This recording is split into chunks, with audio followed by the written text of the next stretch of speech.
Hi guys, I'm Angel Sinisalto of Malasakit from Mater Dei Academy. So for today, I'm gonna show you the life and the contribution of PAZ MARQUEZ BENITEZ to our Philippine literature.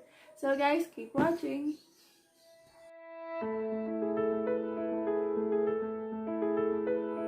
PAZ MARQUEZ BENITEZ was born on March 3, 1894 in Lucena, Quezon Province.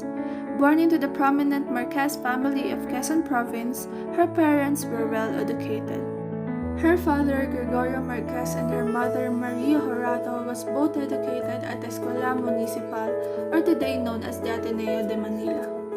Both of PAZ's parents entered into the careers of education and become teachers, in what led to PAZ's admiration and respect for educating profession. During her early years in education, she was deemed as studious and excellent students, which will lead her on to post-secondary education. After graduating from high school, PAZ began her post-secondary education at the Normal School in Manila, in which she lived for 2 years and learned about American culture, and found her interest in writing. In 1912, PAZ finished her education as part of the first class to go through the newly established University of the Philippines, a school in which she later became a professor, in which she graduated with BA in Liberal Arts. In 1914, 2 years after graduation, PAZ married Francisco Benitez, a dean in the University of the Philippines as well as the co-founder of the Philippine Educational Magazine. The two went to have 4 children together. In 1951, Francisco Benitez died due to a heart attack. PAZ MARQUEZ BENITEZ, known as the Girl Filipina, was a Filipino short story writer, educator, and editor.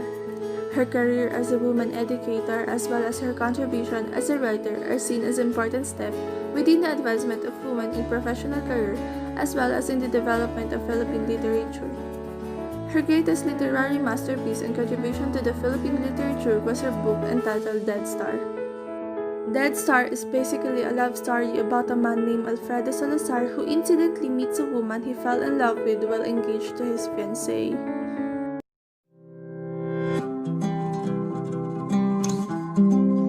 For me, it is entitled as Dead Star because when stars die, their glow diminishes, then eventually vanishes, like the feelings of Alfredo when he touches the hand of Julia when they see each other after a year.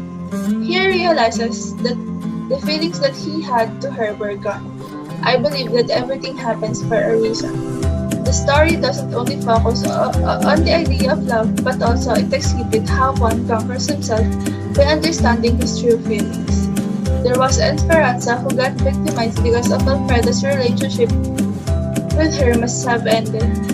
There was Julia who began the convenient excuse for the idea of infatuation.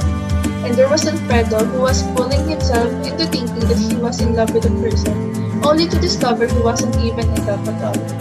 I think Alfredo failed to find satisfaction or happiness in his relationship with Esperanza. But he may want to simply avoid the problems and seek another means of comfort rather than confront the discourse, and it is the core reason why he has smitten with Julia. Infatuation or smitten is the state of being carried away by an unreasoned passion or love. Sometimes, people come into your life and you know right away that they were meant to be there, to serve some sort of purpose, teach you a lesson, or to help you figure out whom you are and who you want to become. You never know who these people may be, but when you lock eyes with them, you know that at the very moment they will affect your life in some profound way. And sometimes things happen to you and seem horrible, painful, and unfair at first, but in reflection, you find that without overcoming those obstacles, you would never realize it by your heart. Nothing happens by chance or by means of good luck. Illness, injury, love, lost moments of true greatness, and sheer stupidity all occur to test the limits of yourself. Without the small test, whatever they may be, life will be like a smoothly paved or straight flat road to nowhere. It will be safe and comfortable, but dull and utterly pointless.